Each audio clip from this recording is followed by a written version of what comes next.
New York, that deputy prime minister referred to, Hailemariam Desalegn, was brought in by Zenawi as an advisor a long time ago. He's being groomed as deputy prime minister, foreign minister. So it does look as though preparation has been made for the succession. Do you think that this preparation is enough? I also do hope that there will be no crisis that will lead to instability in the country. However, it's not really clear whether whether Hailemariam will have the full authority of the prime minister. He is trying to fit into a big shoe that was left by a man who ruled the country for 21 years as a authoritarian, as a very skilled politician. He outmaneuvered most of his opponents, both within the party and outside the party. Hailemariam lacks the experience, and he also lacks the political base to maintain that kind of discipline and that kind of order within the party. He comes from a small marginal group in the south. His experience is very brief, only 2 years at the federal government. And most importantly, the country's military establishment, the security, the bureaucracy, the economy is controlled by the power elites, the Tigrayans. They will definitely undermine his authority, and I cannot imagine a junior minister filling Malas's post. That's one. The second is, I think he is a temporary appointment, and behind him there is going to be a huge power struggle within the Tigrayan factions, and that power struggle could threaten his power as well as the stability of the ruling party. Well, let's go now to Nairobi, where we are. What he did was he reversed even some of the early gains, such as federalism and other opening, by concentrating power at the hand of a single ethnic group. Also by reversing the opening in the press in the democratic progress.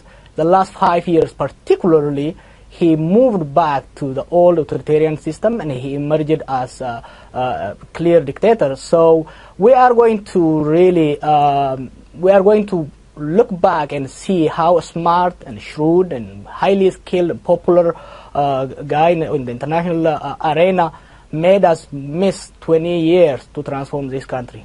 Well, for Abdul Samad, transformed equal ethnic, nationalities which never dreamed to live together.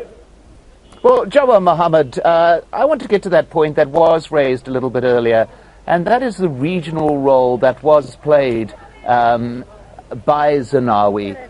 We heard mention of his immense position that happened in those talks between Sudan and North Sudan, South Sudan. Absolutely critical part of getting that peace process in place. What is going to happen now to these type of processes in the absence of such a powerful figure?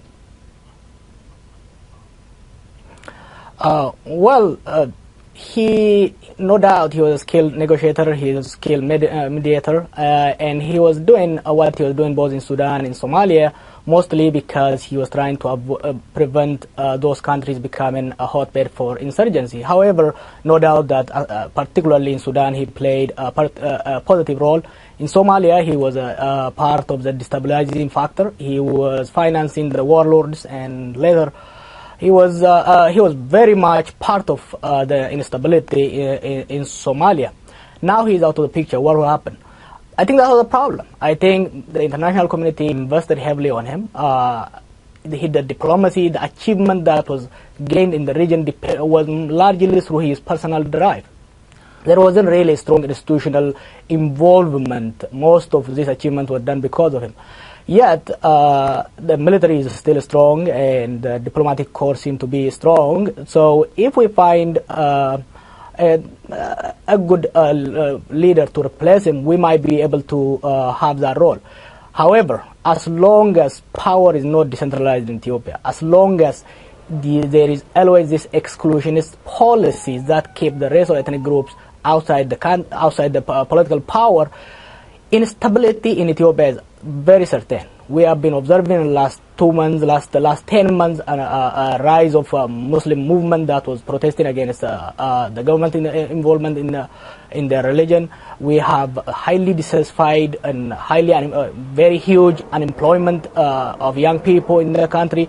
This could all destabilize Ethiopia, and this instability could definitely even negatively affect. Well, I'll get back to this point of stability in a moment, if I may, Jawar. But I want to go on to David Shin at this point to discuss this issue.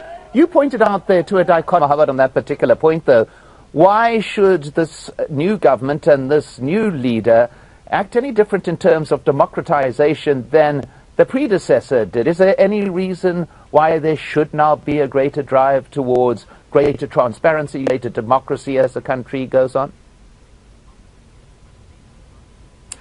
There is a growing build-up of tension in the country. The majority of the people feel they are excluded.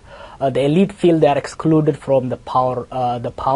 The majority of the people feel that they are not beneficiaries of the trickle down from the said economic growth.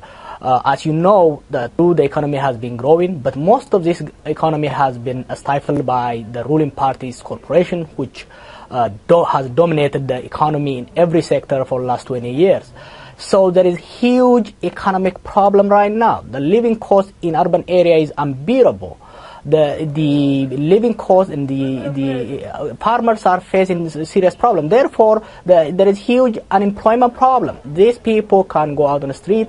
That's one. Second, the elites have kept the rest of the population outside there. True that this is some sort of coalition. However, it is very clear, out of the whole command of the military, only one general is non-Tigrayan.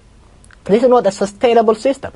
If the country is to continue in a path of sustained growth, it is essential that the new government open up the political system. They can do this, one, by starting to release the political prisoners, by allowing the exiled political parties and politicians to return, by also inviting a national dialogue that involves scholars, intellectuals, and religious leaders.